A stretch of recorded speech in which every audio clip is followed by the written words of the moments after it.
I knew it. I created this cinematic sequence using nothing but single platform called Higgsfield AI. And if you're a beginner and if you're interested in storytelling or high quality stories without having to show your face, without having any knowledge on filmmaking or camera or having to shoot anything yourself, then keep watching this video because I'm going to give you a simple step-by-step breakdown of how to use Higgsfield AI's dashboard. Hi there, my name is Hina. I'm a software engineer. I'm a mom to a 2-year-old toddler and I love making videos about tech, travel and motherhood in general. If you're interested in that kind of thing, then you can consider subscribing to this channel. And now let's start the video. So let's first head to Higgsfield AI dashboard and we want to create a high quality image. As you can see that there are a bunch of different AI models to choose from. I'm going to try out Nano Banana Pro and I'm going to describe the image here as make an oil painting of a beautiful flower vase, and let's just say it's by the side of a window.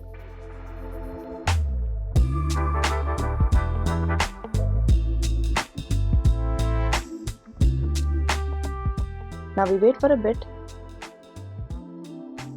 and there is our super high quality oil painting. Amazing work on the details of the image. Lovely.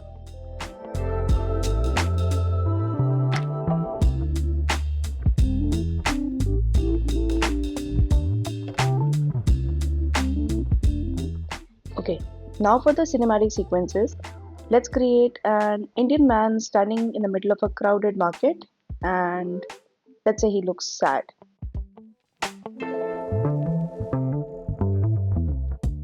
We will create a video sequence from this image, so let's try it out. Look, it created just as we described the scene. It's perfect. Now we have our image. We can use it to generate cinematic video from it. But before that, let me give you a walkthrough of the super cool cinematic studio from Higgsfield AI. So here we have two options to create images and videos. So we can create the cinematic shots and then reference them to create our videos.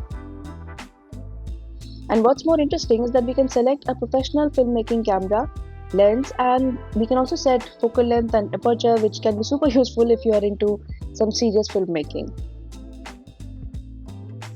So then we select the image quality, 2K, 4K, whatever suits your purpose, and aspect ratio if you want to create landscape or portrait.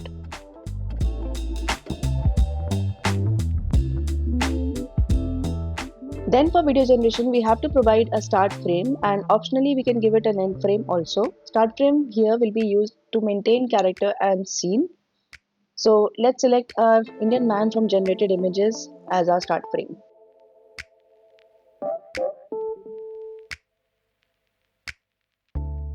Now I'm going to give this scene some life by adding camera movement. There are a bunch of options to choose from. Let's just select camera follows. Aspect ratio, duration and audio, I'm going to keep it as default and slow motion is off.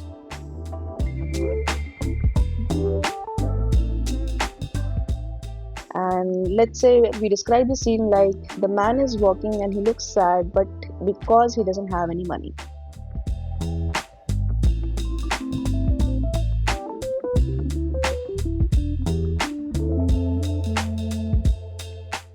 And look, this is the image that it created. It is so realistic. We have now created a scene from an image. It's amazing, isn't it? And it is so realistic and so super high quality.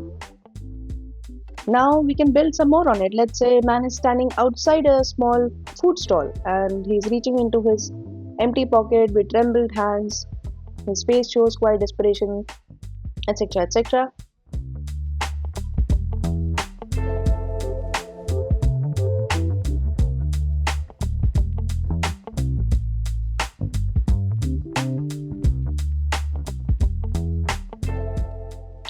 Now let's create a food stall within the market.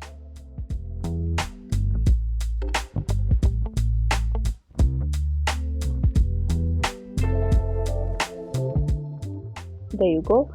This food stall looks like it's gonna fit in our story. Now let me show you how referencing different images work. Now this is again an amazing feature. So let's say There is an image 1, a food stall, and image 2 is man looking at the food stall.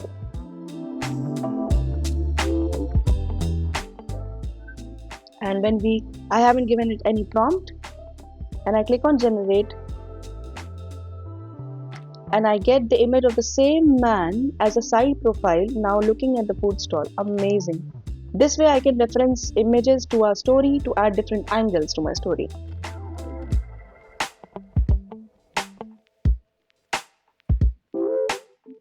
Now let me quickly show you how I created the cinematic scene you saw at the beginning. Firstly, all the images created were within the Cinematic Studio dashboard, so you can see intense lighting and character formation. I started with a prompt, wide shot of a dimly lit home office, dramatic shadows, etc. And I got this image. This blue streak of light that you see that adds intensity and cinematic feel, it's because I've used an anamorphic lens.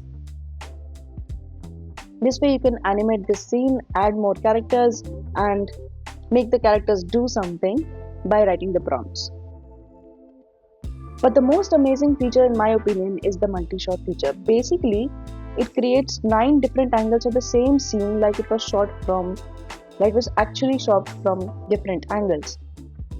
And then these images can be used as reference or start frame to draw viewers' attention to details. Like in this case, I've created the multi-shot like this, and I've got a zoomed in scene on the hot coffee.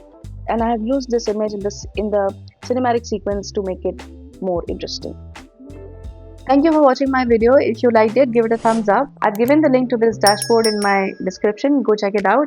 And thank you for watching this video. I'm going to see you in my next one. Bye.